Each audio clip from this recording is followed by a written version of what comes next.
Good afternoon, ladies and gentlemen. My name is Laszlo Kontler, and I'm CEU's Pro-Rector for Budapest, and it's a great pleasure to welcome you all this evening on the 9th event in this series, which was initiated by the Embassy of the Republic of Ireland and CEU in 2014, I think, to mark the close and good working relationship between the embassy and our university, a relationship to which the most beautiful testimony is, in fact, the building in which we are welcoming you, the work of the award-winning architects, Sheila O'Donnell and John Toomey, who were actually speakers on an earlier occasion in this series. The series now is hosted by the CEU Democracy Institute, which was one of the remaining Budapest flagships of CEU. As is well known, CEU was forced to move its core educational activities, the degree programs, to Vienna because of Hungarian legislation, making it impossible for us to offer any longer our US accredited degrees. However, we are making every effort to sustain in Budapest as vibrant and as widespread activities that the law still permits us to do. One of the chief vehicles of these activities is the Democracy Institute, which was created within the context of the relocation of the educational programs. The DI, as we call it, is dedicated to research on every aspect of democracy and its challenges in the 21st century world. Besides, we have also other research centers and the library in Budapest, and we are indeed keen on maintaining as much visibility as possible, and we are grateful actually to the embassy that also supports these activities. Now, before our distinguished speaker is introduced by His Excellency Ambassador Ronan Gargan, just let me say that the discussion will be moderated by my colleague, Professor Renata Uitz of the CEU Democracy Institute, of which she is the co-director. So welcome again, Ambassador. The floor is yours, please.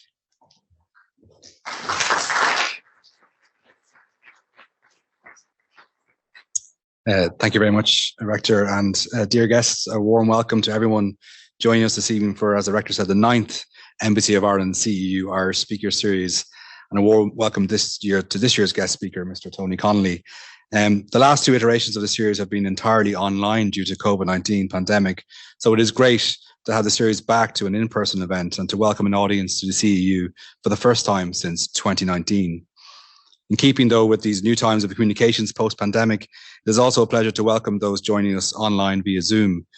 This is also a recognition of the fact that the vast majority of the students of the CEU are now based in the Vienna campus for reasons we all know, and which the Rector referred to already, and which continues to emphasise the need to defend academic freedom both here and around the world.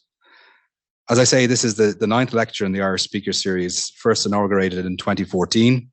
Over the past 9 years, we've been honoured to have some very distinguished guests from Ireland delivering the lecture, amongst them Professor Bridget Laffin from the European University in Florence, award-winning architects Sheila O'Donnell and John Toomey played such a key role, as the Rector said, in the wonderful redevelopment of the CEU building here in Budapest. Former Taoiseach John Bruton, Emmy O'Reilly, the EU's ombudsperson, and most recently writer and commentator Fintan O'Toole, and in 2021, Professor Katie Hayward. The purpose of the lecture series is to highlight and celebrate the many links between Ireland and Hungary, as well as our common destiny within the European Union. It is an opportunity to not only highlight commonalities between our two countries, but to explore areas where perhaps we do not always see entirely eye to eye. As common EU members, the lecture is a contribution to a never-ending dialogue of discovery and understanding. This year, we are honoured to have as our guest speaker, Tony Connelly, who we're thrilled to welcome in person here in Budapest. I want to thank the CEU Democracy Institute for partnering with the Embassy again this year and for helping us sustain this wonderful Irish Speaker Series. Particular thanks to the Rector, but also to Professor Renata, Uitz, co-director of the CEU Democracy Institute, for welcoming us here this evening, and to our colleagues Kinga and Robert for bringing us this marvellous event. This year's guest speaker, Mr. Tony Connelly, will deliver a lecture entitled Friends Like These, Ireland, Britain and the EU Post-Brexit. Tony will assess the reset in EU-UK relations after the recent breakthrough of the Windsor Framework Agreement on the implementation of the protocol in Ireland and Northern Ireland to the EU-UK Withdrawal Agreement, how Ireland now navigates a post-Brexit and changing Europe, and what this means for Europe's place in the world in the ever more challenging geo-strategic environment, not least due to Russia's illegal and unjustified invasion of Ukraine. This is a lot to unpack, but I think that Tony is well placed to unpack it, having had a front row seat observing European politics and the fundamental changes that the EU has undergone through various crises over the last 15 years or so. Tony has been reporting on Europe and the EU since 2001, when he first went to Brussels as a European correspondent for RTE, Ireland's public broadcaster. And in 2011, he was appointed RTE's European editor. During that time, he's observed and written on many historical and seminal moments in European history, including wars and, of course, most recently reporting on the war in Ukraine, which is yet another defining moment for the EU and European security more widely. One of those crisis moments for the EU, and of which there has been many in recent years, all of which have great significance, was a decision of the UK to leave the European Union and all the implications that came with that, not least the impact on Ireland and Northern Ireland, on the 1998 Good Friday Agreement that brought relative peace and stability to the island of Ireland following 30 years of the bloody Troubles, and on the strategic relationship between the EU and the UK. Brexit has fundamentally changed and tested relations on the island of Ireland between Ireland and Britain and between the UK and the EU. However, the war in Ukraine has again fundamentally changed Europe and has brought into focus the need to have a functioning and positive relationship between the EU and the UK, which share the same values and need to face the threats posed by Russia's war of aggression together. Tony has witnessed these historical moments firsthand and up close. It's fair to say that he's become one of the go-to experts when it comes to everything Brexit and its implications. He's such an expert on this that he wrote a book about it, Brexit and Ireland, which was nominated for the Irish Non-Fiction Book of the Year in 2018. His extensive reporting on Brexit has also won a number of journalistic rewards. Tony also has a deep understanding of the context within which Brexit happened and the context within which we are witnessing a war on the continent of Europe yet again, having over 20 years' experience reporting on Europe and the EU. He also has a good understanding of what makes Europeans tick, as reflected in his 2009 book, Don't Mention the Wars, A Journey Through European Stereotypes. Probably one aspect of Tony's life that is less well known to those outside Ireland is his love of music. Tony is an accomplished guitar player and even played a few tunes on Irish radio in 2021 with his close friend, Professor Luke O'Neill, a leading Irish immunologist. So if you ask him nicely, he may even play a few tunes for you tonight. Ladies and gentlemen, it's fitting that Tony's lecture this evening is focusing on Ireland, Britain and the EU, as this year Ireland is marking two defining moments in our history, the 25th anniversary of the Good Friday Agreement and 50 years of Ireland's membership of the European Union. When Irish people voted on the 10th of May 1972 to join the then EEC, and when Ireland joined the European communities on the 1st of January 1973, it proved to be a transformative choice and a seminal moment in our history. Over the 5 decades which followed, a young Irish state transitioned from relative economic stagnation and insularity to embracing economic openness, to committing decisively to the EU single market, and to becoming a competitive and attractive location for global investments. Where once Ireland was relatively closed and conservative, we embraced equality and diversity.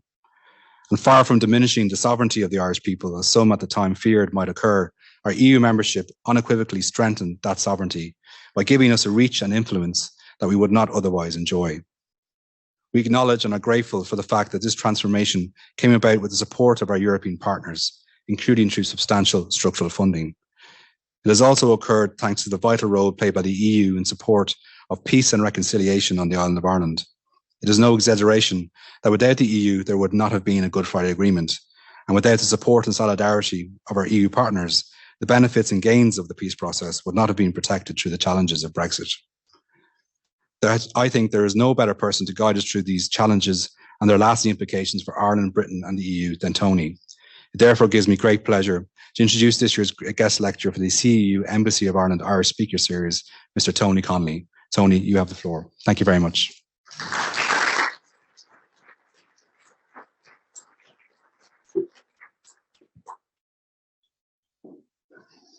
Did you bring a guitar? No. Ambassador, directors, ladies and gentlemen, it's a tremendous pleasure to be here in Budapest for this Irish Speaker Series talk at the Central European University and the Democracy Institute. It's a real thrill to be here. And it's a great time to be here as well. As Ronan said, we're marking 50 years of Ireland's membership of the European Union. We're marking a rapprochement between the EU and the UK, largely thanks to the Ukraine war. And we're marking a tentative new phase in the relationship between the EU and UK over the Irish question. So what I'd like to do today is to try and explain to people why Ireland became such a big issue in the Brexit negotiations. Irish diplomats used to say to me that the further east you go from the western seaboard of Europe, the less people knew about the Irish question and Irish history. So no doubt Ambassador Gargan has been giving you all a crash course in spectacular fashion on Irish history over the past number of years. But anyway, on the 23rd of June 2016, the relationship between the UK and the EU, the UK and Ireland, and relations within Northern Ireland were changed forever. There was then 7 years of Brexit agony. Relationships went from bad to crisis mode. Trust between London and Brussels broke down spectacularly. And trust between Dublin and London also hit rock bottom, and Northern Ireland's peace process took a nosedive. But there has been a surprising surge in optimism that that direction can be reversed and that we will be in a better place. So I hope to explain today why things got so bad and why they might improve. The turning point, as Ambassador Gargan says, was the Windsor Framework, which was an update, if you like, of the Northern Ireland Protocol. Now, what's the Northern Ireland Protocol? It's the part of the Brexit Withdrawal Agreement which dealt with the problem of the land border on the island of Ireland. The agreement on the Windsor Framework took many months. It was agreed on February 27th, and it was designed to improve the working of the Northern Ireland Protocol. The protocol was the most difficult part of the Brexit Withdrawal Treaty, and the implementation of the protocol became even more tortured because Boris Johnson in particular reneged on key aspects of the agreement and triggered a breakdown in trust between the UK and the European Union. So between February 2021 and Boris Johnson's departure, EU-UK relations reached their lowest ebb.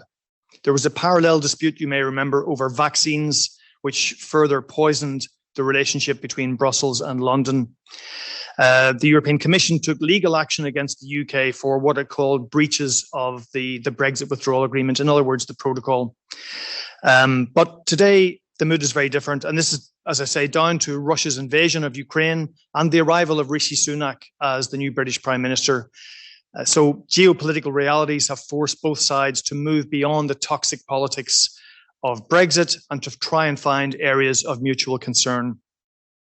Last week, in fact, 27 EU ambassadors wrote a letter to The Guardian saying that the rediscovery of common interests and concerns have led to the Windsor Framework and to a much welcome and necessary regain in trust in EU-UK relations. I think part of the return of trust is down to the departure of Boris Johnson and to a lesser extent Liz Truss, his successor. Boris Johnson was really not trusted at EU level. And there is a sense that Rishi Sunak is the first post-Brexit Prime Minister, someone that the EU can do business with. Now, officials and diplomats on both sides are still coming to terms with this new surge in optimism. It's like two family members who've fallen out, and in a moment of reconciliation, they're not sure whether to hug or shake hands. So both sides are in that slightly awkward phase. The Windsor Framework itself, and I'll explain how it works shortly, it's still going to require an awful lot of attention to make it work, and there's going to have to be an awful lot of interlocking commitments and responsibilities on both sides to make it work. So in other words, the UK is going to have to meet various milestones in making the Windsor Framework work.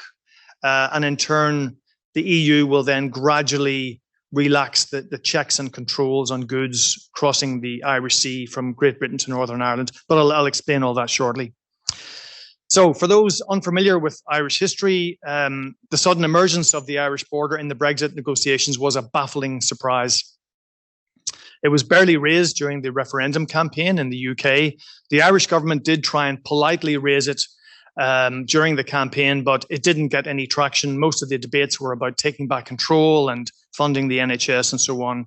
There wasn't a single House of Commons debate on what Brexit would mean or what a leave vote would mean during the referendum itself. So when the leave vote landed on the 24th of June 2016, neither the British government nor the Leave campaign had a blueprint for how things would actually work.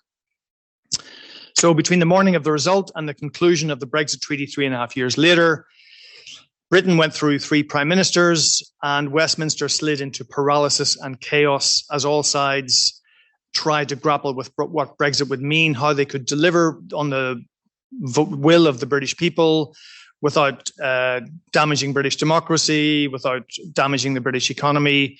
It was really a period of disarray and chaos. Ireland saw Brexit as a grave threat to its national interests, both in terms of the peace process in Northern Ireland and in terms of years of very strong bilateral trade between Ireland and the UK, particularly in the area of agri-food. So in what sense did Brexit collide with the 1998 Belfast Good Friday Agreement? The Good Friday Agreement meant the removal of a militarised security border on the island of Ireland. When you combine that with the fact that both Ireland and the UK were in the single market and customs union, you had no regulatory or customs border either. So by the time the 2000s came along, there was a virtual invisible border on the island of Ireland. At the same time, mutual EU membership had meant that British and Irish ministers were meeting regularly in Brussels and in Luxembourg, and they had a new forum to develop relationships, sort out problems, build up a personal rapport, and so on. At the same time, the EU, while not a direct co-negotiator of the Good Friday Agreement, did put in billions of euro in peace money for Northern Ireland, for reconciliation between 2 divided communities, the loyalist stroke Protestant community on one hand and the Catholic stroke nationalist community on the other. And a lot of this money went into regional areas along the border. So for all of those reasons, when people voted to leave the European Union, Ireland saw this as a direct threat to all of those achievements and gains of the Good Friday Agreement. So when the EU went to negotiate Britain's withdrawal, the EU took on board Ireland's analysis of the danger to a very large extent.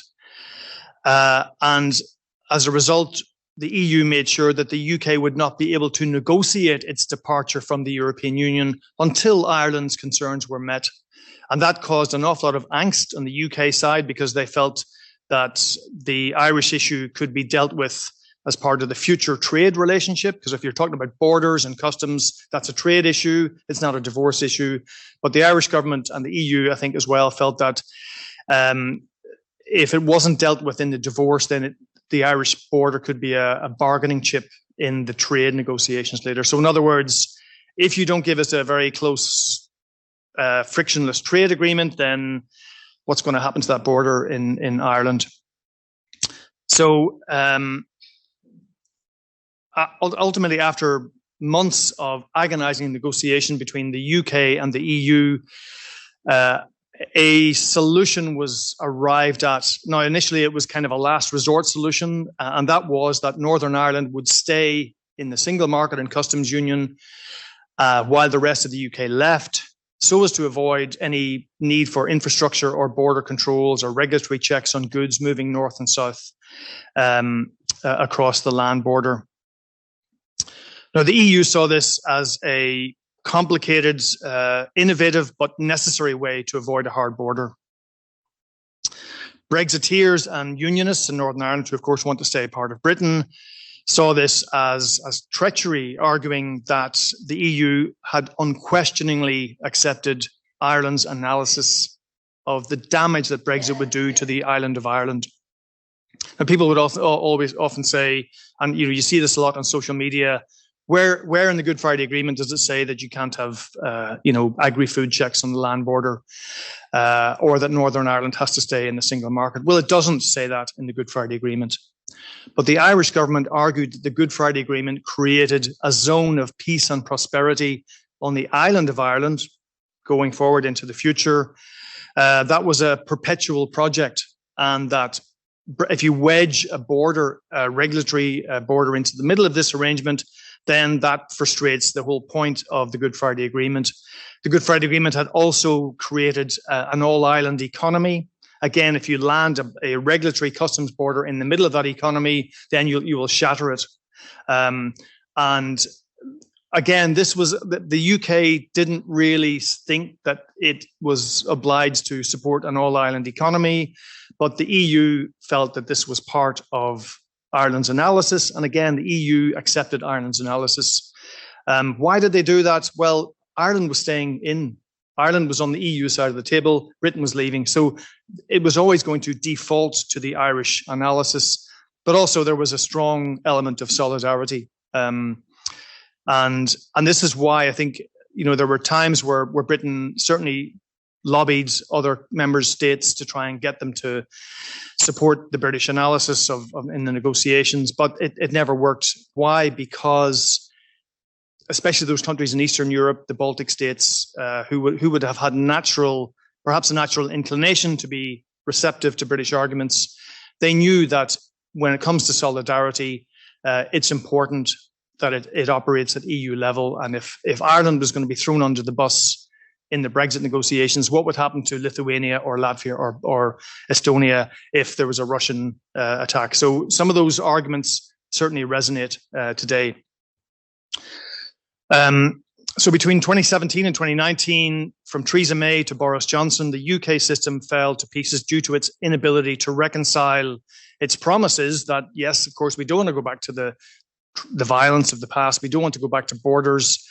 How could they reconcile that aspiration with what Theresa May's aspiration initially was? And that was a hard Brexit. Brexit means Brexit. You remember her speech to the Conservative Party conference in 2016. We're out of the single market. We're out of the customs union. Yes, but how can you reconcile that with not having a border on the island of Ireland?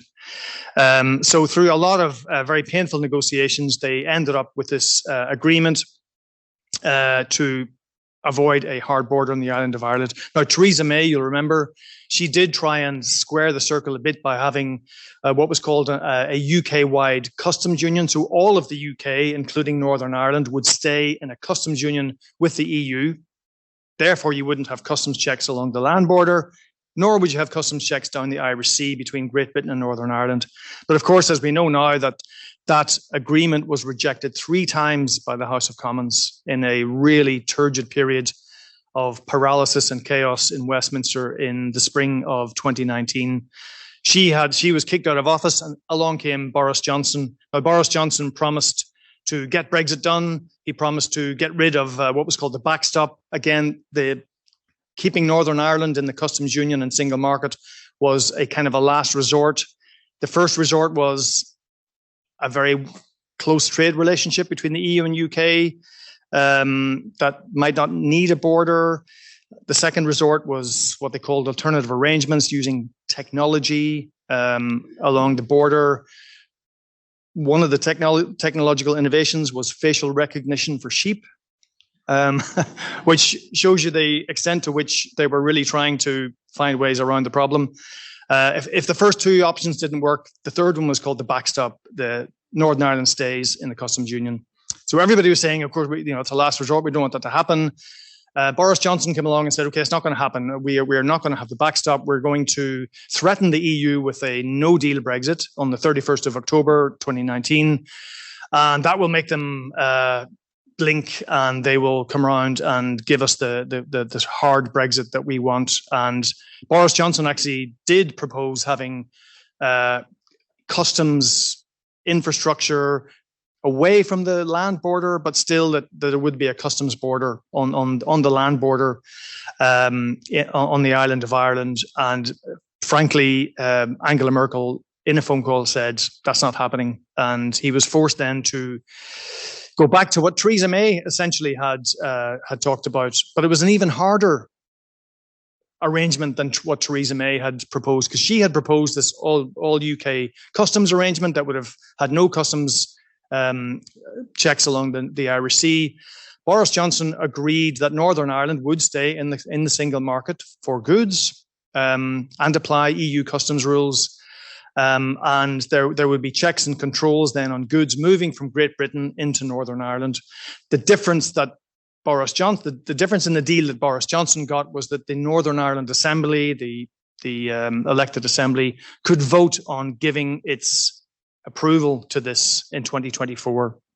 So in many ways, Boris Johnson not only accepted what Theresa May had been told she could never get through the House of Commons, but he accepted something that was worse, according to unionists, because now there was a border on the Irish Sea.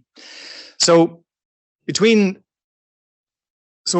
that would mean then would be checks and controls on vast quantities of goods from distribution depots in Great Britain that fill supermarket shelves in Northern Ireland. I mean, this is a model that has been going on for years. You have British supermarket chains in Northern Ireland. They get all their goods from distribution warehouses in the UK, and these are like big consignments of ready-made meals, of agri-food products, of basic retail goods, and they just go back and forth year after year, week after week. Huge ferries filled with all these goods. Suddenly, they were all going to be subject to customs controls and formalities, and potentially agri-food, veterinary certificates. I mean, it was going to be very, very difficult for traders in Northern Ireland and traders in the UK. But that was the protocol. That was what Boris Johnson agreed to. Then we had a year of trying to make the protocol work. There were obviously major problems. Then there was a row over vaccines, and then the UK began to sort of unilaterally say, right, we're not doing this anymore. We're going to extend grace periods, and the relationship broke down in terms of the way the UK was implementing the protocol and the way the EU expected the UK to implement the protocol. Now, the UK were saying, "Oh, this is impossible. We can't possibly expect traders to agree to meet all these onerous demands of having paperwork for every single lasagna that goes across the Irish Sea. We can't possibly expect them to carry out customs declarations." And clearly they had a point. I mean, this is going to be very difficult for traders in Northern Ireland. The EU was saying, yes, but this is what you agreed to. And the reason it's so onerous is because you wanted a hard Brexit. So therefore, the trade agreement that you agreed with the EU means there isn't that much frictionless trade or facilitation. So yeah, it's hard, but I mean, this is what you agreed to. So there was no meeting of minds during that whole period. Boris Johnson appointed David Frost as chief negotiator.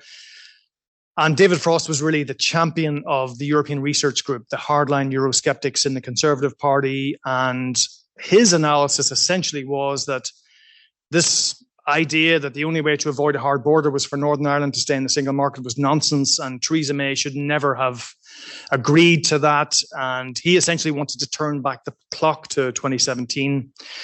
So all of this came to a head in last year, essentially. So David Frost, you may remember, resigned in December 2021. Liz Truss, the Foreign Secretary, took over.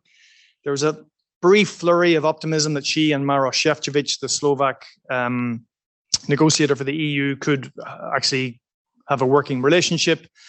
But that simply didn't happen. And then, of course, you had Northern Ireland Assembly elections in May of last year, and the talks between the EU and UK on how to make the protocol work more effectively broke down.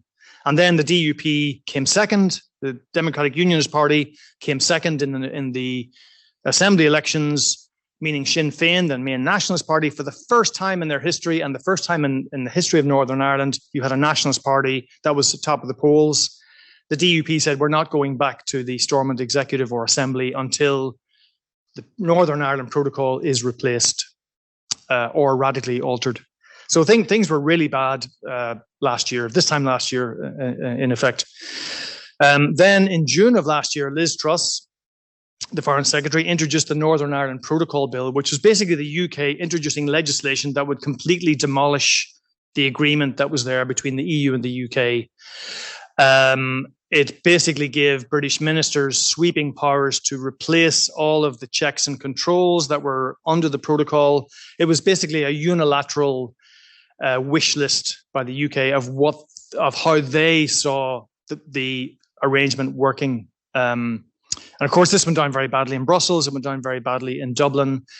And there was a real crisis. The EU was resumed legal action against the UK. There was talk of a trade war. And this was the climate going into last summer. And then, of course, a lot of very turbulent political events happened. Boris Johnson was forced to resign. You remember over there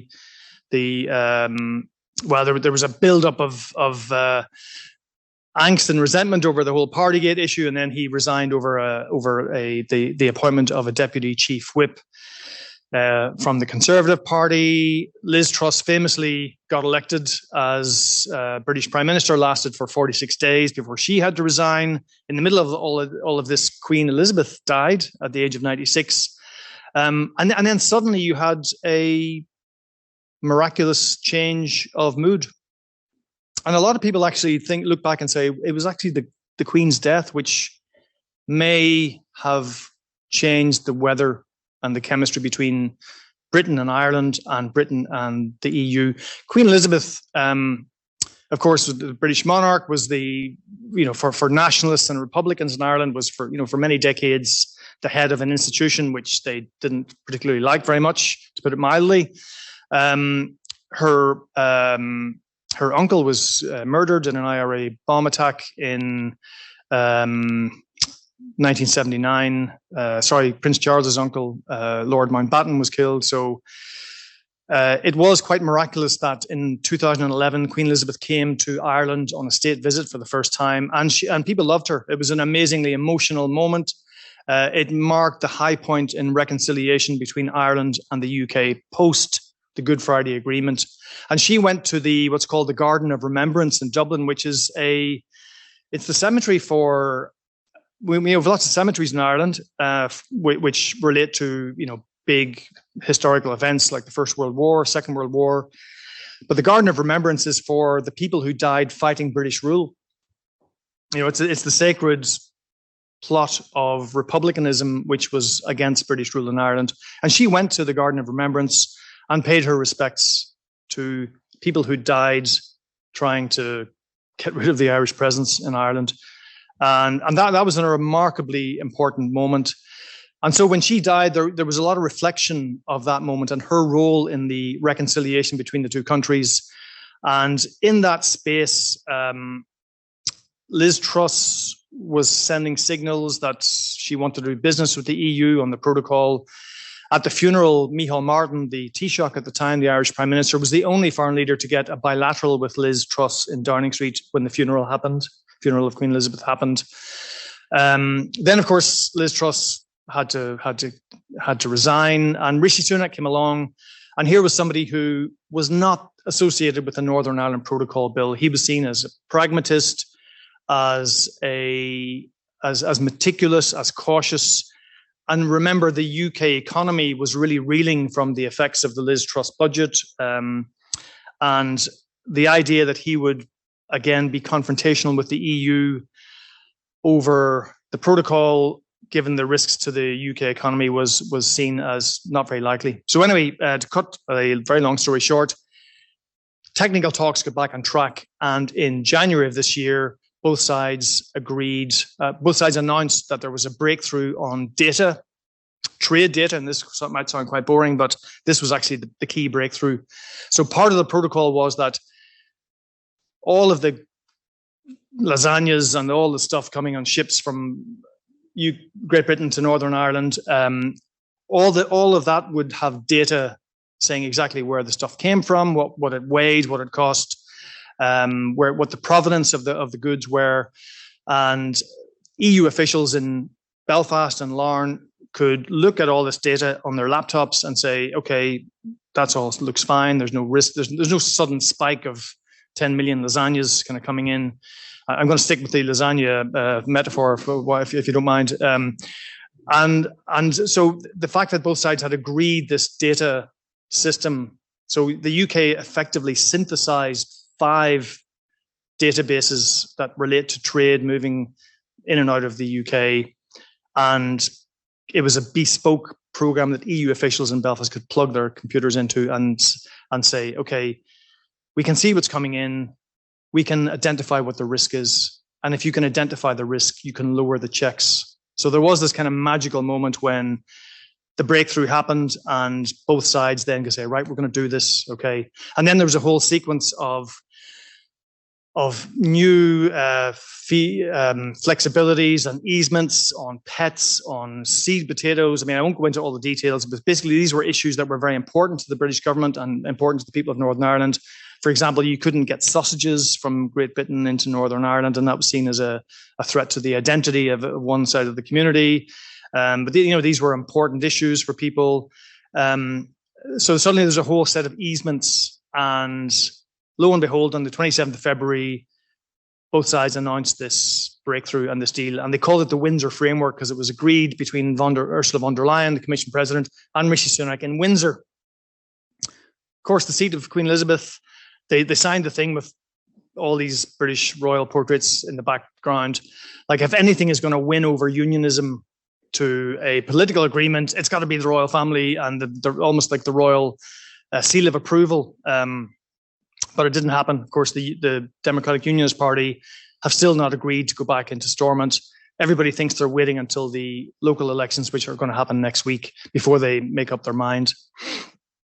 So all of this is seen as very positive, and it cast a completely new light on the relationship between Britain and the European Union. One element of which I should mention is the Stormont break. Very complicated, but there are about 1,200 EU regulations every year that are updated or amended across the single market. Now, about 900 of those are not controversial. 300 might be tricky. Now, under the protocol, that update or that amendment happens automatically in Northern Ireland because Northern Ireland is applying EU single market law. Now, one of the big complaints of unionists and the British government was that Northern Ireland was applying single market law, but they had no representatives. They didn't have people in the European Parliament. They didn't have ministers going to meetings in Brussels or Luxembourg. So this Stormont break, Stormont is, of course, the institution in Belfast. It would allow 30 members of the Legislative Assembly to say, stop, that particular regulation, we don't want that to be updated or amended in Northern Ireland. And the UK government would say, okay, we'll take that, we'll bring it to the joint committee, which brings the EU and UK together, and we'll say, for whatever reason, this regulation can't be updated in Northern Ireland. Now, you might think, what kind of regulation could be so awful to the people of Northern Ireland that they wouldn't want it updated? Because, I mean, all it would mean would be that the regulation would stay as it was. They wouldn't be extracting the regulation. But there was an example there was an example that came up very quickly, and that was the EU had updated rules on the level of arsenic in baby food. Who knew you had arsenic in baby food? I certainly didn't, but apparently arsenic builds up in rice for natural reasons. And the EU was reducing arsenic levels from 80% to 20% or something. And people are saying, oh, what's this going to mean in Northern Ireland? Because if the UK isn't updating their regulations, then you're going to have this mismatch between the regulatory situation in Great Britain and the regulatory situation in Northern Ireland. So the EU, Northern Ireland businesses were saying, well, we want to stick with the EU level, because if we are going to export Northern Ireland food into the south of Ireland or into France or Germany, then we'd rather stick with the. So there you get the kind of the essential dilemma that the Windsor Framework poses for people. What regulatory orbit will Northern Ireland go with when it comes down to it? Will they prefer to stick to the UK regulatory situation or the EU? And that's why people think that quietly Rishi Sunak's government will keep close to EU regulations, so you don't have that divergence between Northern Ireland and Great Britain. And that's possibly why in the last week, the UK government has announced that it's radically scaling back its retained EU law bill, so that it is not going to be doing away with 4,000 EU regulations. It might make the amount a lot lower. So that's basically what the Windsor Framework will deliver. And again, people are now wondering, what is this going to mean for the relationship between the EU and UK?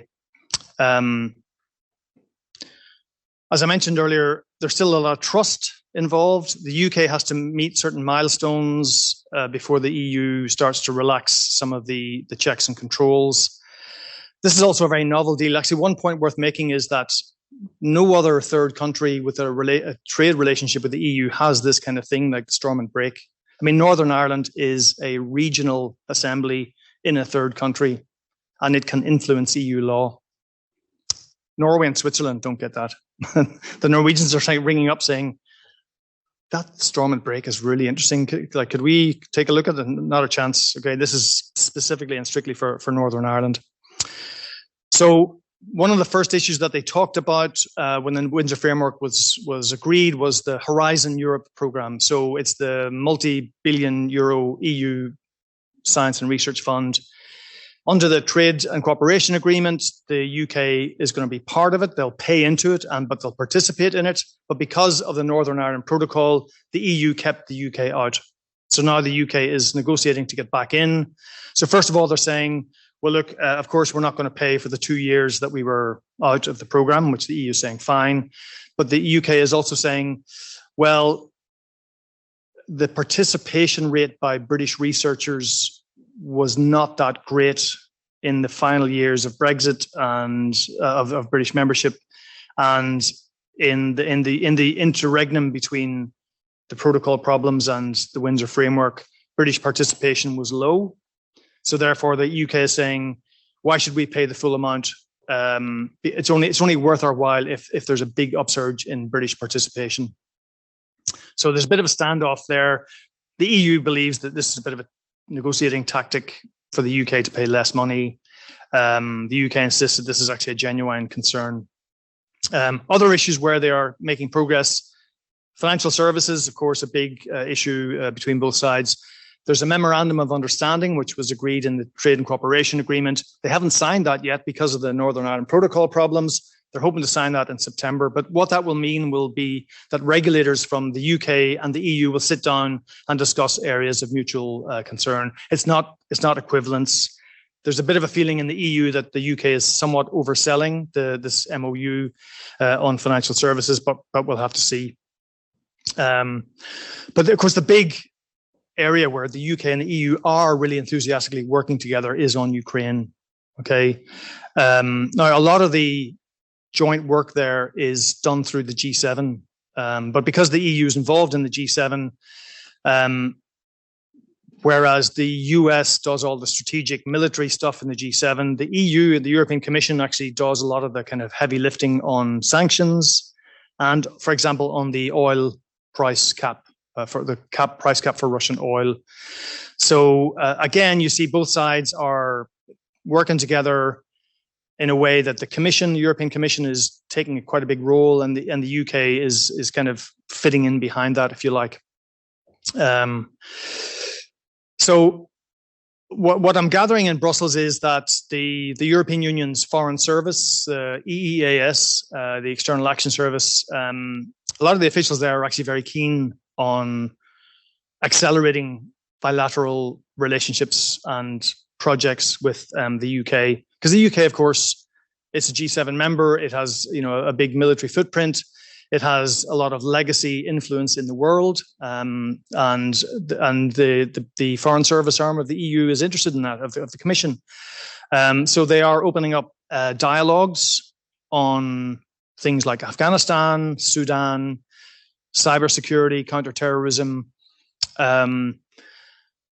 and this is causing a slight kind of concern, because a lot of this is like, none of these dialogues are determined by the Trade and Cooperation Agreement. These are very, very ad hoc arrangements. They're not part of a wider legal framework. And there is a certain suspicion, shall we say, among member states that the UK will start to cherry pick on the kinds of things that it wants to talk to the EU about. We'll talk to you about this, but not about that. And, once bitten, twice shy, because of the experience over the Northern Ireland Protocol, there is a sense that the UK may want to, peel member states away from the EU institutions and do side deals with them. And member states are a little bit anxious about that. Now, a couple of weeks ago, there was a meeting of what we call Co-Repair, the committee of EU ambassadors in Brussels, and there was a special paper presented by the Swedish presidency on the relationship with the UK. And I think the consensus at that meeting was that the UK, that this should be Europeanized. Okay, if there's going to be all these arrangements on cybersecurity, counterterrorism, nuclear non-proliferation, we don't want a whole medley of bilateral rules. We want to have an overall framework, like maybe a side agreement to the TCA, the Trade and Cooperation Agreement. Whether the UK will go for that, again, that's going to be a tricky political question for the UK. Of course, the other big sensitive topic is migration. The biggest challenge for Rishi Sunak is the small boats bringing thousands of migrants across the channel to the UK. That's a very toxic political problem for Rishi Sunak. The problem is, being outside of the EU, the UK is no longer part of the Dublin regulation. So there's no automatic returns policy. The UK can't legally return people to France.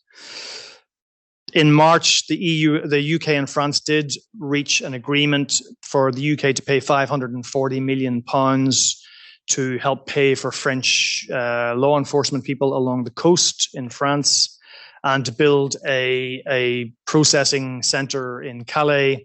But they don't have an agreement where France will say, yeah, we'll take them back.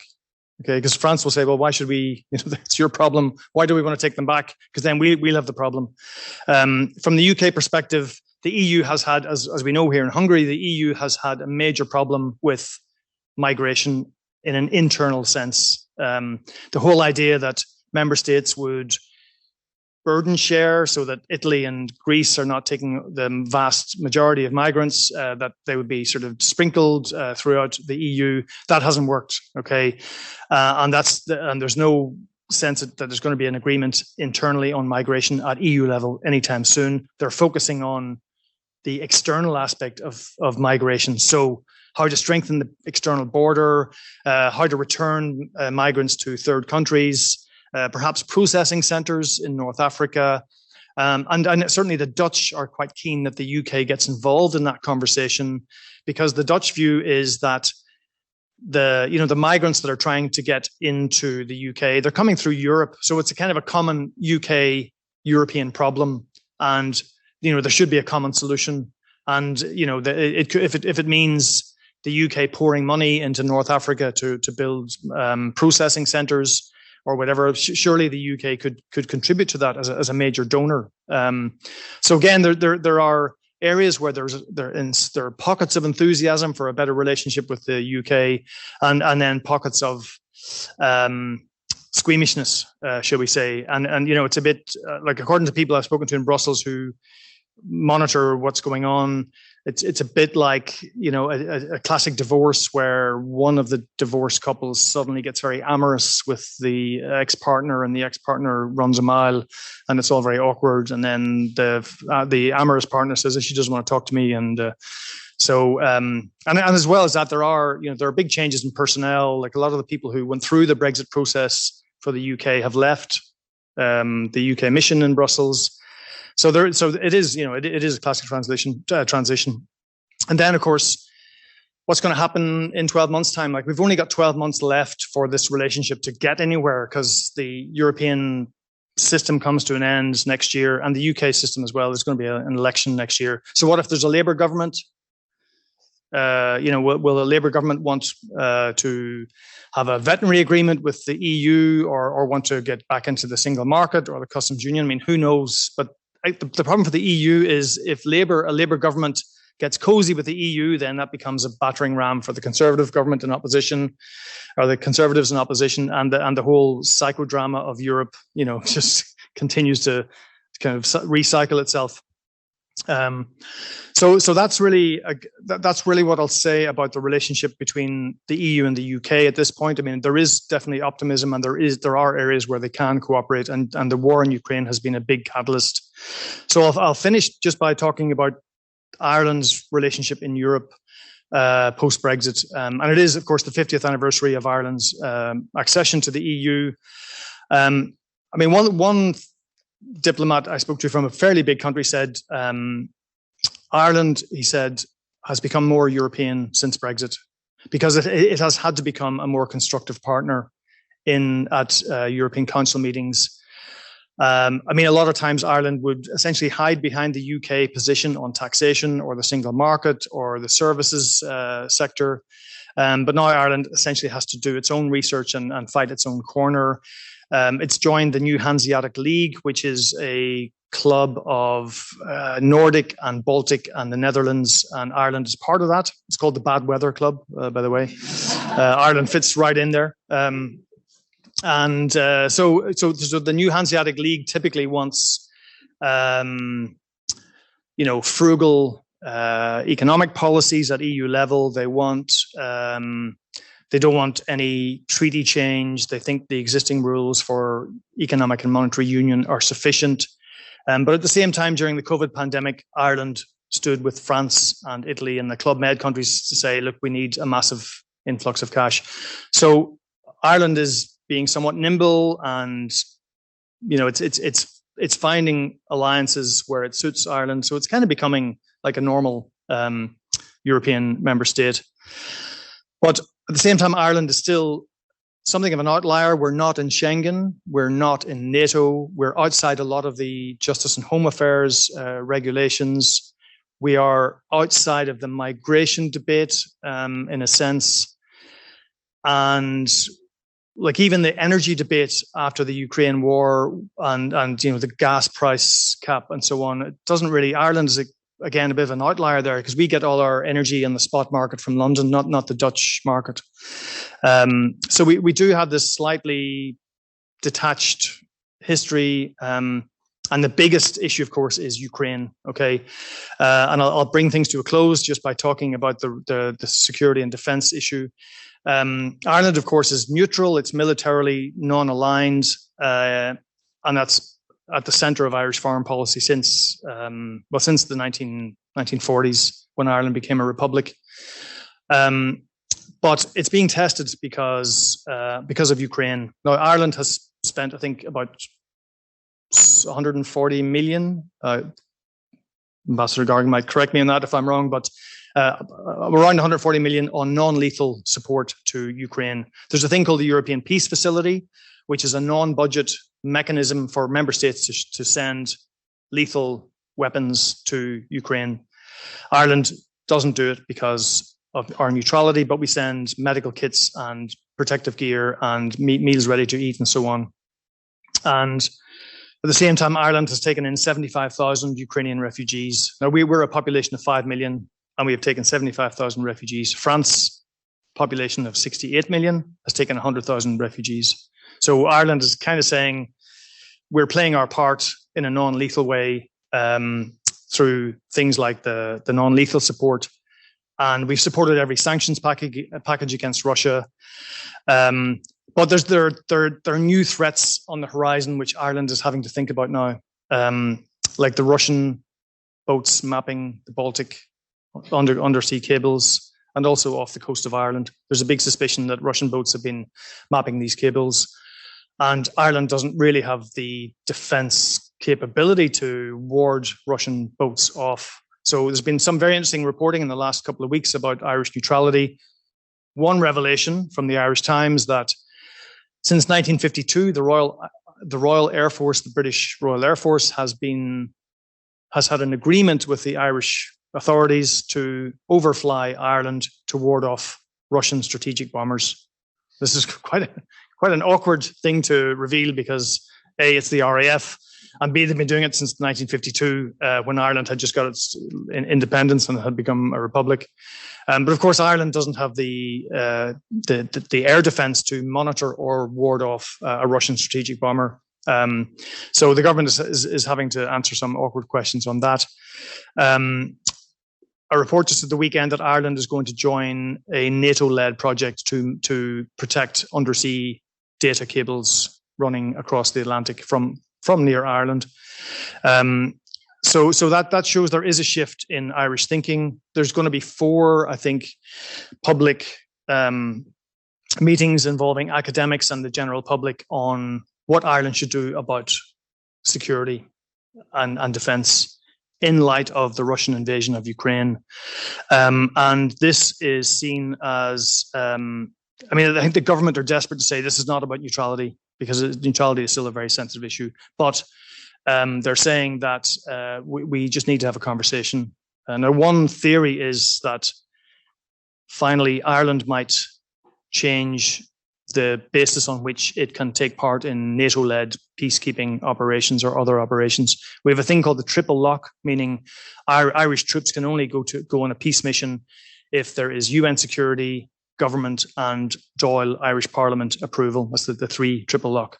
But of course, people are saying, well, the UN Security Council is a Russian or Chinese veto, so we're kind of handing our foreign policy over to Russia and China. So there may be a conversation about Ireland changing that part of its neutrality.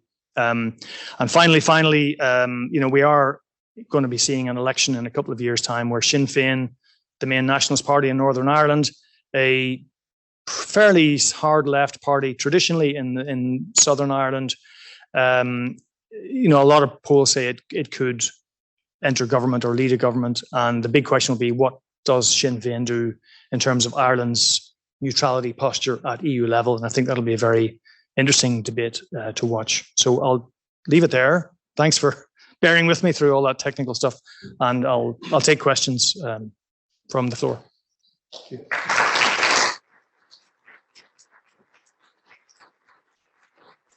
So if we have a silly little excuse, then maybe we can say that we were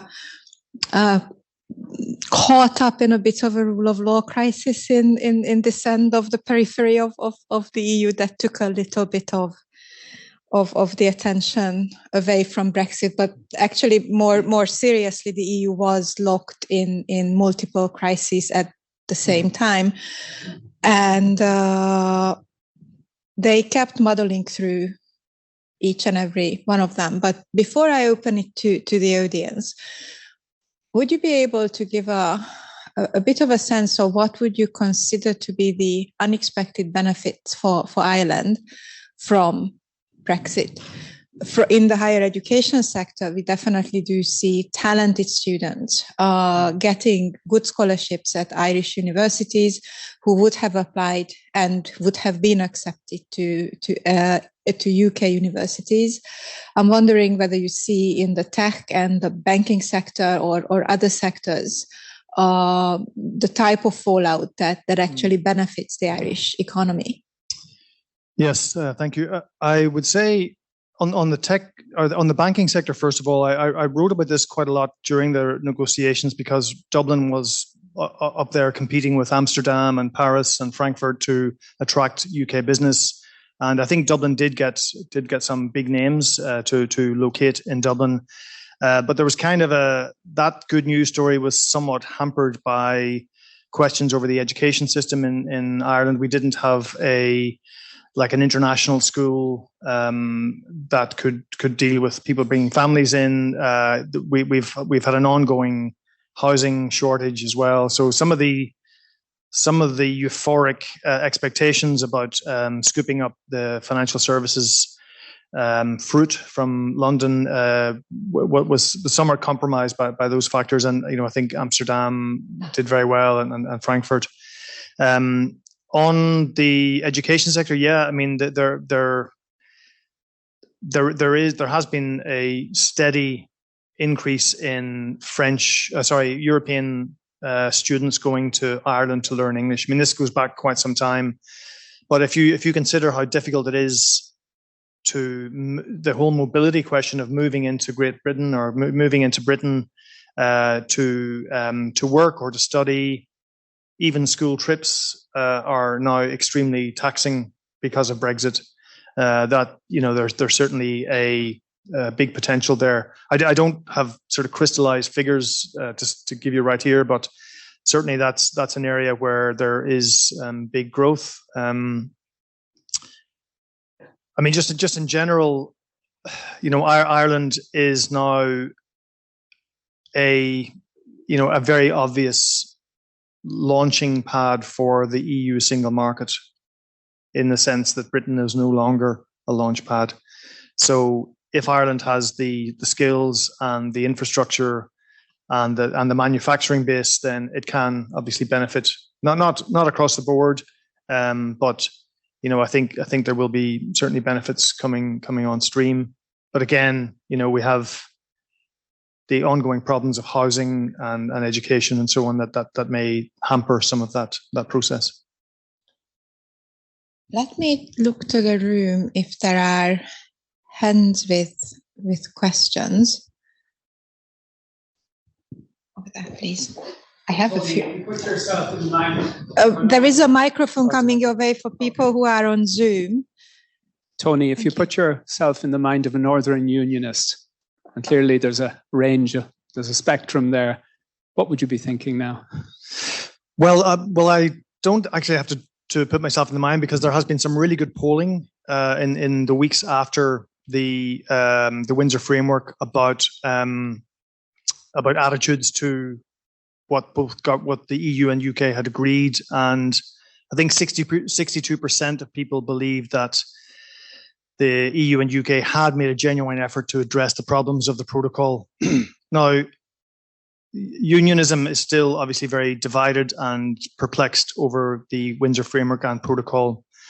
I think there are 23% of people in Northern Ireland who are just resolutely opposed to anything which makes Northern Ireland different to the rest of the UK. But there seems to be a shift in soft unionist opinion towards giving it the benefit of the doubt. We also have this expansion in the centre ground in Northern Ireland, the Alliance Party. So all told, it looks like there would. So next 2024 is when they do the consent vote in Stormont. So Stormont will say either we like this arrangement for goods, staying part of the EU single market for goods, or we don't. And I think 61 or 2% of the population would vote for candidates who would support the continuation of the protocol. I mean, unionism, has just struggled with Brexit. I mean, anecdotally, the Democratic Unionist Party had a meeting to decide whether they would support leave or remain before the referendum. And I've been told by a number of reliable sources that the meeting lasted for 10 minutes and they decided to go for leave. I think mainly they thought leave wouldn't win, but that it would kind of rally the base. And, like throughout the torrid period of 2018, 2019, the Democratic Unionist Party in Westminster had the balance of power. They were supporting Theresa May's government, and yet they voted against her deal on 3 occasions, even though she had tried to soften the Brexit that she was negotiating in order to, win over unionism, and they voted against. So there's a lot of people have a lot of impatience with the way the DUP have handled the whole Brexit thing. But I mean, again, there's also a suspicion, I don't know how true it is or not, but that the DUP is really staying out of the institutions because they just can't cope with the idea that Sinn Féin has the top seat. So you have a first minister and a deputy first minister, I mean, they're kind of co-equals, but Sinn Féin would be the first minister, and that's the first time that's happened. And that's hard for unionism to actually process. I have a follow-up question in the chat, which is what happens if the Northern Ireland Assembly reject the Windsor Framework in 2022? The exact question is, will we have a hard border on the island? And you are welcome to project doomsday scenarios. This is Hungary, so we can go to doomsday mode. The land of doomsday scenarios. Okay. Well, the way it works is that under the protocol, the Northern Ireland Assembly would be able to vote on whether to continue the protocol, not the whole thing, just the goods aspect of the protocol, whether they could continue that, and that vote would be done in the Assembly. Now, there are two ways to measure the vote. One is a simple majority. So if there's a simple majority of representatives who say, yes, we want to keep this going, they keep it, but they have to vote again in 4 years. Okay. If there's what is called a cross-community majority, so a majority of both unionists and nationalists, then they don't have to vote again for another 8 years. So in other words, if you can get across the board consent, you're rewarded with not having to vote on it again for another 8 years. Now, that arrangement still stays, even though the Windsor Framework has updated a lot of the protocol.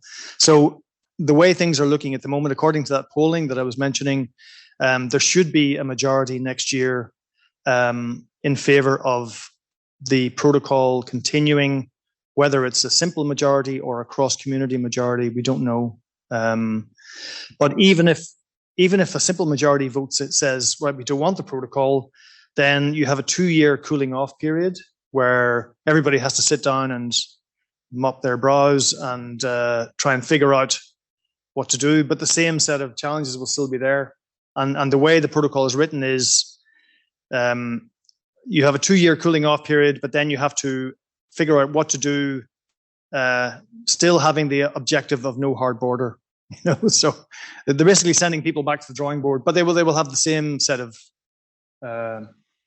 challenges. But I mean, a lot of businesses, and this is reflected in the polling, businesses genuinely think that they have made an effort to make life easier, even though it will still be challenging. There's going to be labeling. Goods that are not going into the South, into the EU, will have to be labeled. There will still be controls kind of tapering out over the next couple of years. So it's not going to be easy for businesses, but it's going to be better than it was. Thank you.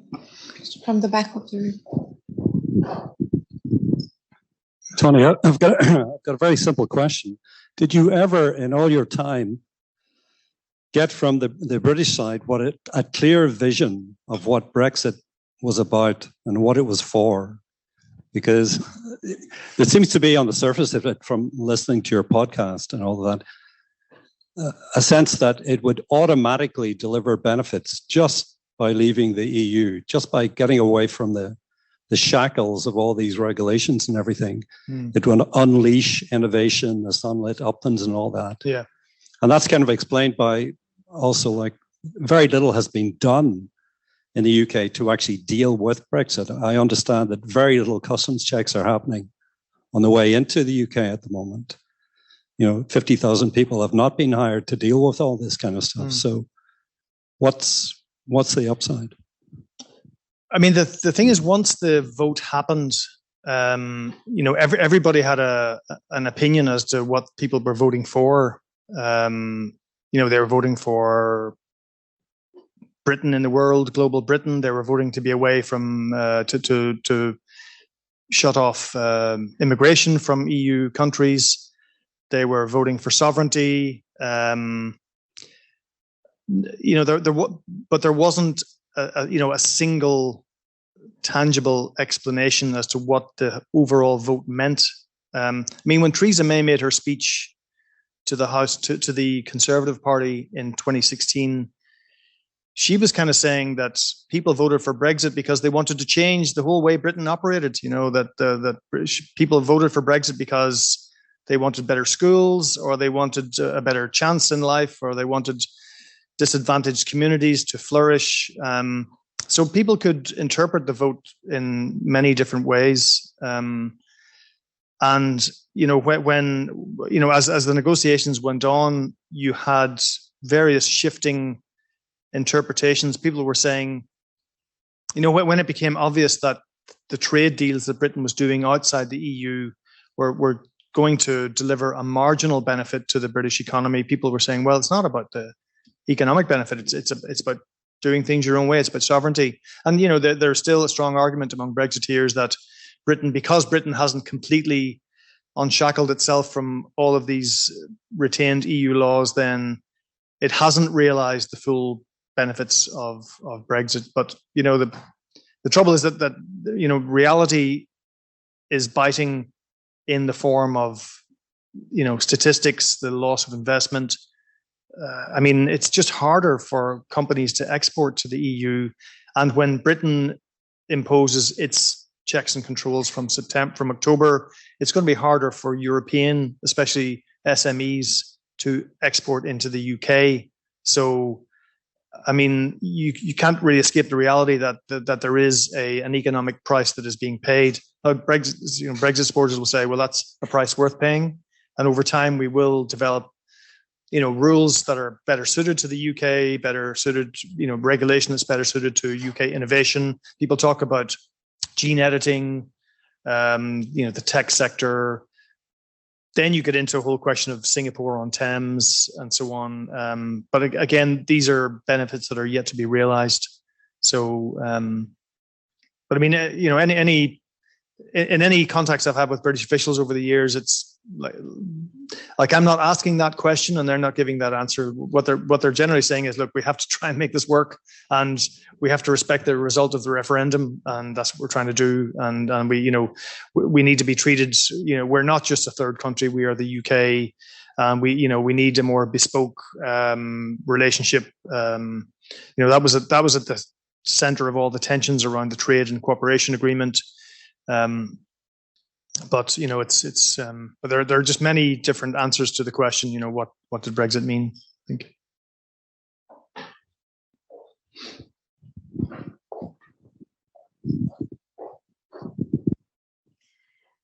Good evening. I'm Italian, and I truly appreciate the lasagna example. So thank you. My question is, because you touched upon it briefly, was the Schengen aspect of this. How wrapped up is it in the Brexit? Is it separate? Is it doable? Is it wanted? Can you talk a little bit about the Schengen and this whole mess? Schengen is, yeah. So because the UK is out of Schengen, and because the UK and Ireland have a common travel area, Ireland has to be in the same kind of travel orbit as the UK. Just for the way immigration works, and you know, so if somebody comes into Ireland, they can automatically travel quite easily into the UK. So therefore, Ireland can't be in Schengen.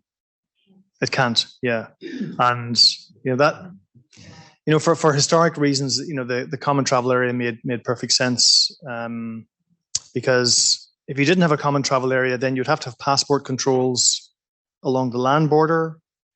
And nobody wanted that. And, you know, it would just be, you know, because there's so much traffic back and forth for family reasons and business, it just didn't make sense for Ireland and the UK to operate separate travel areas. So the common travel area has been in place.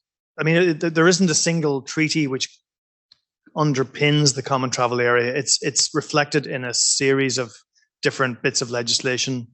And it's just, actually, it was, you know, I think 2 days after the Brexit vote, the first meeting between Irish and British officials were at Department of Justice level, and it was about, what do we do with the common travel area? We have to keep it going.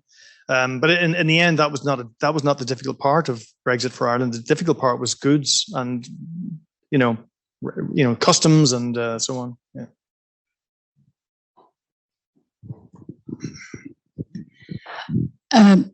A major campaign issue was the Central and Eastern European workers in the UK during the Brexit campaign. Has it changed that the difficulties that they faced afterwards? Like, picking this asparagus or, like flowers, or like all those workers were not there anymore. And then there were some problems. So how the public opinion changed, if it has changed at all? Yeah, I mean, I'm not sure what the polling says, but certainly there have been lots of reports saying that the British agri-food and fruit and vegetable sectors have suffered because they just can't get they can't get the seasonal workers that they had before.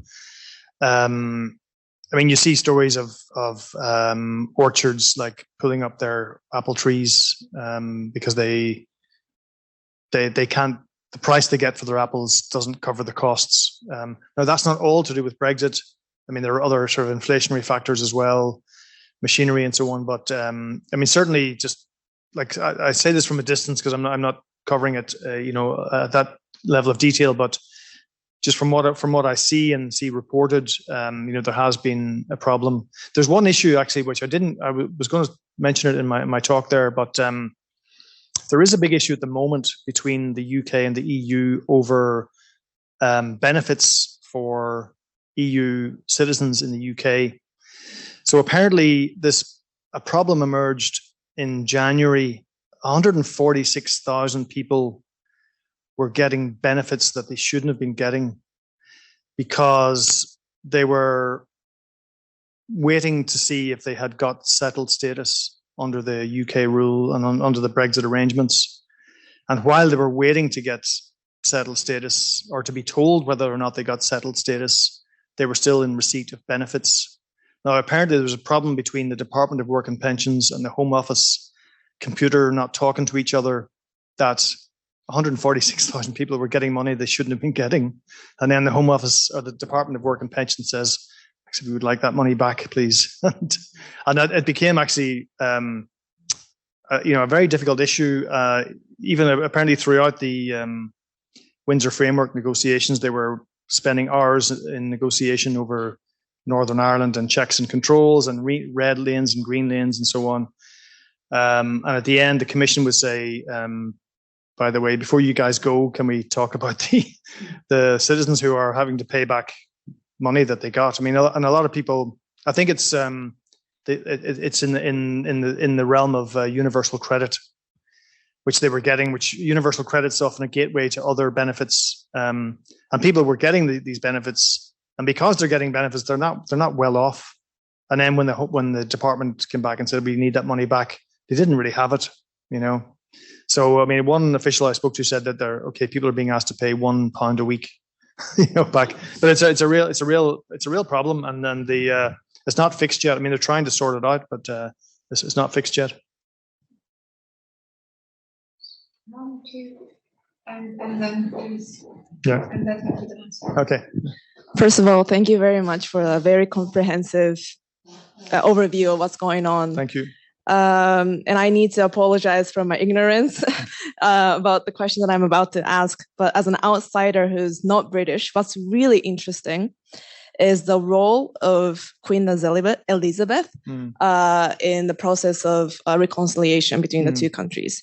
And I really want to understand exactly, or can you please elaborate a little bit more on the role that she played? Was it more symbolic, or did it have any pragmatic political value? That's my first question. I have two questions, if it's okay. Sure. That's my first question. The second question is, with this coronation that has just taken place this past 2 weeks, 2 weekends back, what did it affect the public perception of the role that the royal family could play, or could potentially damage this whole dynamic that had been being built that have been building so far? That would be my two questions. Well, on Queen Elizabeth, it was purely symbolic, but you have to understand that the Irish peace process, symbolism weighs very heavily on the Irish peace process. So we talk about flags being a very divisive issue in Belfast and Derry and so on.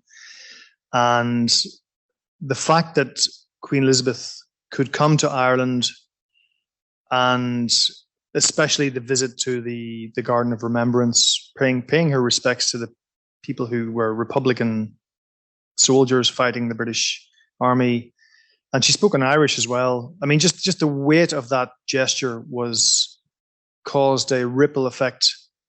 That, I mean, I think this doesn't impact nuts and bolts negotiations about how things are done. It impacts hearts and minds, you know.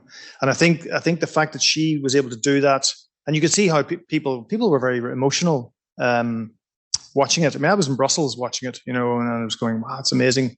You know, there's like this huge warmth for the Queen, who was, you know, in many ways, you know, I won't say a hate figure, but, you know, she was sort of part of the system that Ireland was trying to overthrow for years. So in a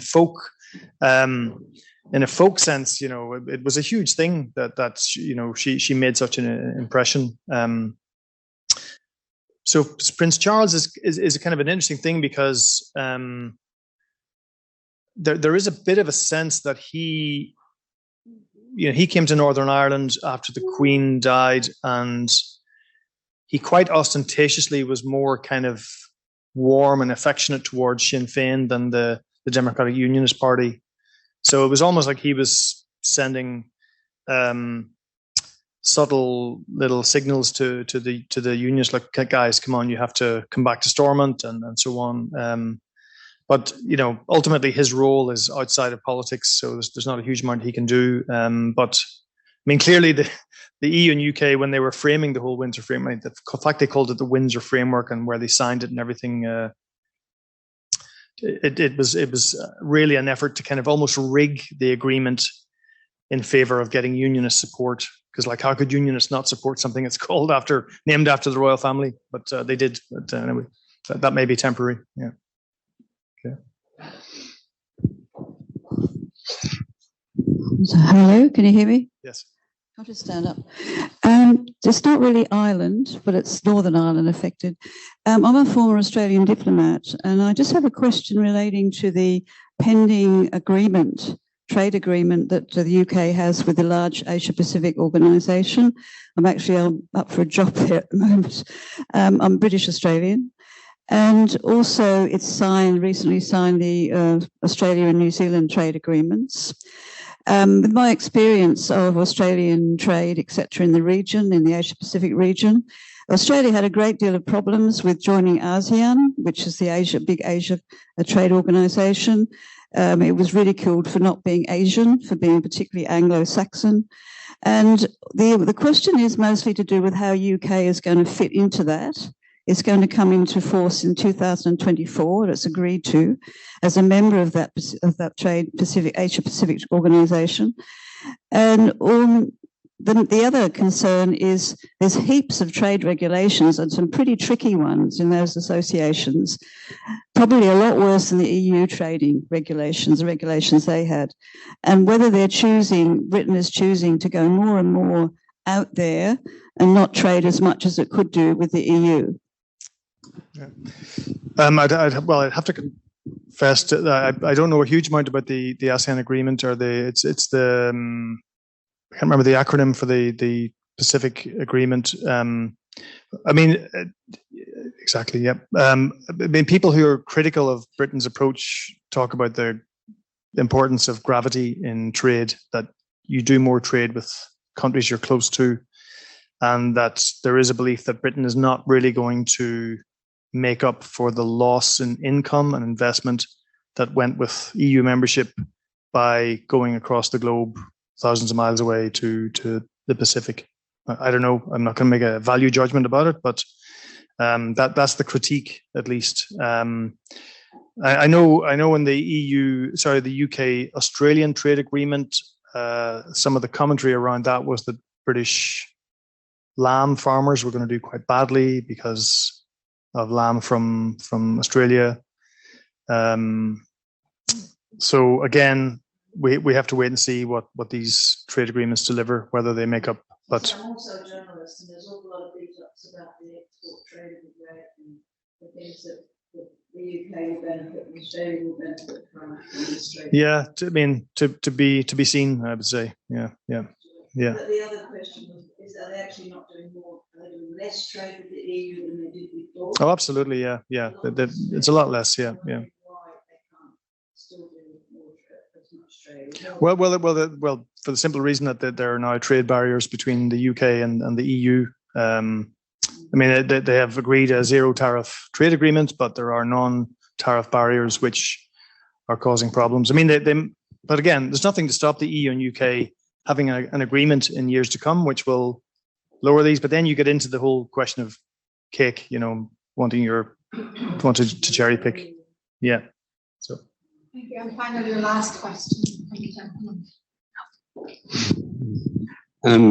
Two things. Do you think that any of the main architects of Brexit were aware of the kind of incompatibility or the problems between Brexit and the Good Friday Agreement? And the second thing, of all the people who you meet in Brussels, do you think, if you can see 10 years down the line, in 10 years' time, would there be a warm relate? Would people welcome a government in the United Kingdom if it still exists in 10 years' time? Would they welcome Britain or England and Wales? You mean back into the EU? Yeah. Whether they would welcome from the people who you meet, diplomats there, or so. I mean, that's a great question.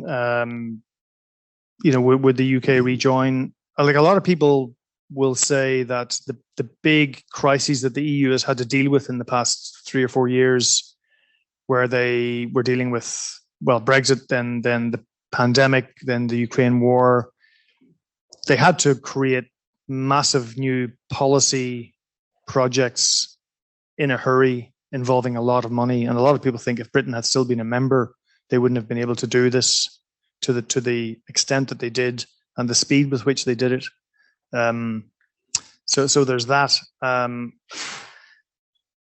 mean, I think the terms on which the UK would return to the EU would be very tough, but much tougher than they were. That's why there was a lot of just amazement at Brexit, because people said, you had the best of both worlds. You had all these opt-outs, and you had the access to the single market.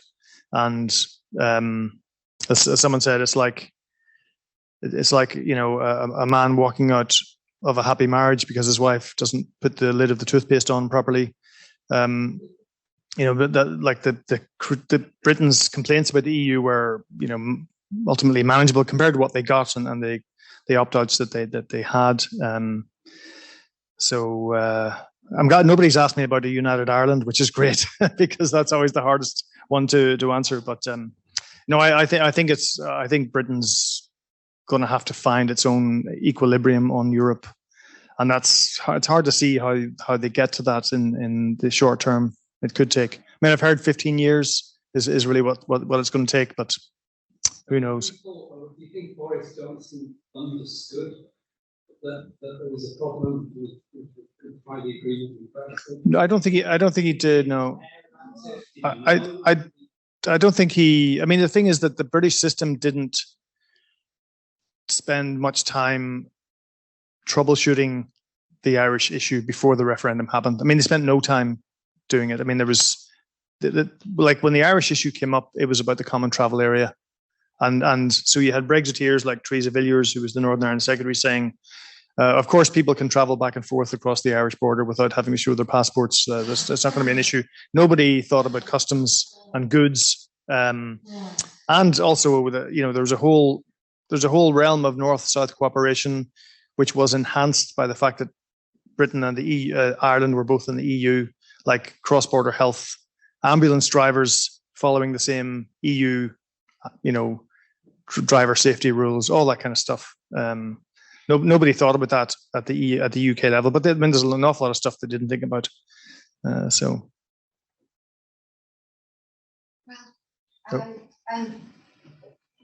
I'm looking at His Excellency Laszlo is one more question. And that officially is then the last question, because I'm just minded that. Thank you. Tony, I have a question for you. A follow-up to your last comment. If there was a referendum vote next week in the UK for Brexit, I'm sure there must have been polls about this. How do you think it would go? Well, if we had a redo? Yeah, I mean, for a long time, the polls showed tremendous consistency among people who hated Brexit and people who wanted Brexit. But I think there has been a shift in the last year when once you could disentangle the effects of COVID and the effects of Brexit on the UK economy, people were starting to have second thoughts. And now some of that could be people who were saying, well, Brexit has been a disaster because we weren't allowed to have a pure Brexit. So whether they would vote again to go back to the EU. Is it? Yeah. Right now? All right. Okay. They were very clever. They kept their currency. Yeah. Yeah, I'm not sure what influence that would have on the debate. But I mean, just in general, I mean, there seems to be much more consistent polling now saying that people think Brexit was a mistake, basically. So, all right. Well, they didn't have to change their currency as EU members. They could. When we went in, we did have to. We went down 20 cents. Ireland. Well, new countries today have to join the euro, but like like Poland hasn't joined. There's no pressure for them to join. It's kind of a theoretical requirement. So I can tell that I'm going to be very unpopular when I say that this was literally the last question. It's an unenviable position to be in. Thank you so much, Tony, for the brilliant lecture and the Q&A. And I am in an enviable position because I get to thank a lot of people in the room for making the event happen, especially the Embassy of the Republic of Ireland and His Excellency Ronan Gargan, Mariana Yo, for supporting the event from the start, my good colleagues Kinga Pál and Robert Németh. And this is a brilliant moment to thank also the fairy godmother of the series, who is in the room with us, Ildi Moran, without who we wouldn't be here, the former Vice President of CEU for External Affairs. Ildi.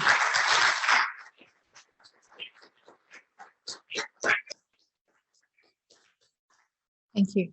Thank you.